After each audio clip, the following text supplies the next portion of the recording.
যে তিন শ্রেণীর মানুষের সাথে শরীকে কুরবানি দিলে আপনার কুরবানিটা কখনো কবুল হবে না, অ্যাকসেপ্টেড হবে না, এটা আল্লাহ তাআলার কাছে পৌঁছে না। যারা 5 জন 6 জন 7 জন মিলে একসাথে মিলে একটা কুরবানির পশু কিনে তারপর কুরবানি দেন, তাদের জন্য অবশ্যই এই কথাগুলো শোনা অত্যাবশ্যকীয়।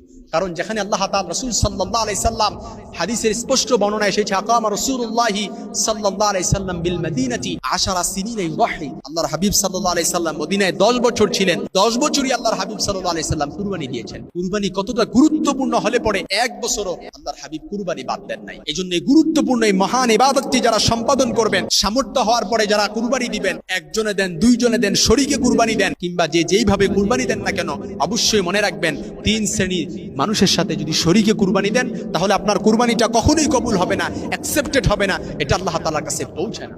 আল্লাহর হাবিব রাসূল সাল্লাল্লাহু আলাইহি সাল্লামকে সাহাবীরা প্রশ্ন করলেন, ইয়া রাসূলুল্লাহ মা হাদিহি লাদাহি, ইয়া রাসূলুল্লাহ কুরবানি এটা কি? আল্লাহর হাবিব বললেন, ক্বালা সুন্নাতু আবিকুম ইব্রাহিম আলাইহিস সালাম, এটা তোমাদের পিতা ইব্রাহিম আলাইহিস সালামের সুন্নাত। এজন্য যুগ যুগ ধরে কিয়ামত অবধি পর্যন্ত আল্লাহ তাআলা আমাদের মাধ্যমে, উম্মতে মুহাম্মাদীদের মাধ্যমে, কুরবানি আদায়ের মাধ্যমে ইব্রাহিম আলাইহিস সালামের সুন্নতকে প্রতিষ্ঠিত রাখবেন, এই সুন্নতকে জিন্দা রাখবেন। যেখানে নবীজি সাল্লাল্লাহু আলাইহি সাল্লামের অসংখ্য হাদিস রয়েছে কুরবানি, সালাত, কুরবানি ব্যাপারে, এমনকি কুরবানি নাম কুরবানি করার আগে সালাতের ব্যাপারে, সেখানে আমরা অনেকেই হরহামেশা এমন কিছু কাজ করার কারণে আমাদের কুরবানিটা কবুল হচ্ছে না। এর 1 নাম্বার, যে শরীকের সাথে কখনো কুরবানি দিবেন না, সেটা হচ্ছে যার নিয়ত ঠিক নেই, যার কনসেপশন আইডিয়া ঠিক নেই, তার সাথে কখনো কুরবানি যদি আপনি দেন তাহলে আপনার কুরবানিটাও বাতিল হওয়ার সম্ভাবনা আছে।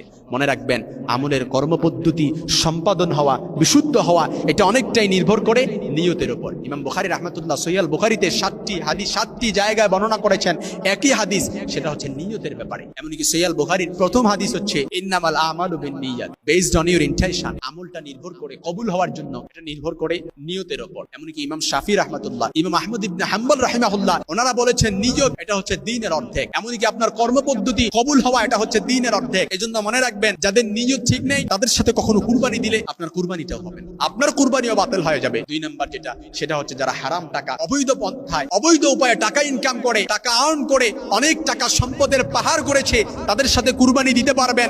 এমনকি অনেক টাকা দিয়ে আপনি বিশাল বড় কুরবানির পশু কিনতে পারবেন, এমনকি কুরবানি দিয়ে কুরবানির গোশতও খেতে পারবেন, ঠিক, কিন্তু আপনার কুরবানিটা কবুল হবে না। এটা আমার কথা নয়, নবীজি সাল্লাল্লাহু আলাইহি সাল্লামের স্পষ্ট হাদিস, সহিহ বুখারী মুসলিমের বর্ণনা এসেছে যে আমার উম্মতের মধ্যে কিয়ামতের ময়দানে, কিয়ামতের আগে এমন একদল লোক আসবে যারা হালাল হারামের পরোয়া করবে না, বৈধ অবৈধের পরোয়া করবে না, টাকাকে হালাল পন্থায় ইনকাম করতেছে না হারাম পন্থায় ইনকাম করতেছে, এদিকে তারা ভ্রুক্ষেপই করবে না। এজন্য মনে রাখবেন, যারা শরীকে কুরবানি দিবেন, যে শরীকের সাথে কখনো কুরবানি দিলে আপনার কুরবানিটা কবুল হবে না, সেটা হচ্ছে যারা হারাম টাকা, অবৈধ উপায়ে টাকা আর্ন করে, উপর দিয়ে টাকা কোড়ায়, গাছের নিচে দিয়েও টাকা কোড়ায়, তাদের সাথে কুরবানি দিতে পারবেন, ঠিক, পশু ক্রয় করতে পারবেন, জবাই করতে পারবেন, গোশতও খেতে পারবেন, কুরবানিটা কবুল হবে না। 3 নাম্বার, যাদের সাথে কুরবানি দিলে কবুল হবে না, যারা আল্লাহর সন্তুষ্টি অর্জন ছাড়া শুধুমাত্র লোক দেখানোর জন্য কুরবানি করে, তাদের সাথে যদি আপনি কুরবানি দেন, মনে রাখবেন, লোক দেখানোর জন্য কুরবানি দিয়েছেন, পশুও জবাই করেছেন, বিশাল বড় হাট থেকে একটা আপনি পশু নিয়ে আসছেন, যে আপনার পশুর চাইতে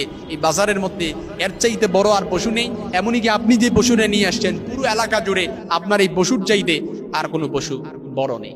সবাই লোক মুখে আপনার নাম, আপনার যশ খ্যাতি সবকিছু প্রচার হয়ে গেছে, সবকিছু প্রচার হবে, ঠিক, কিন্তু রিয়া মুক্ত যদি কুরবানি না দিতে পারেন, যারা শুধুমাত্র আল্লাহর সন্তুষ্টি অর্জন ছাড়া লোক দেখানোর জন্য কুরবানি দেয়, তাদের সাথে কুরবানি দিতে পারবেন, ঠিক, কিন্তু আপনার কুরবানিটা কবুল হবে না।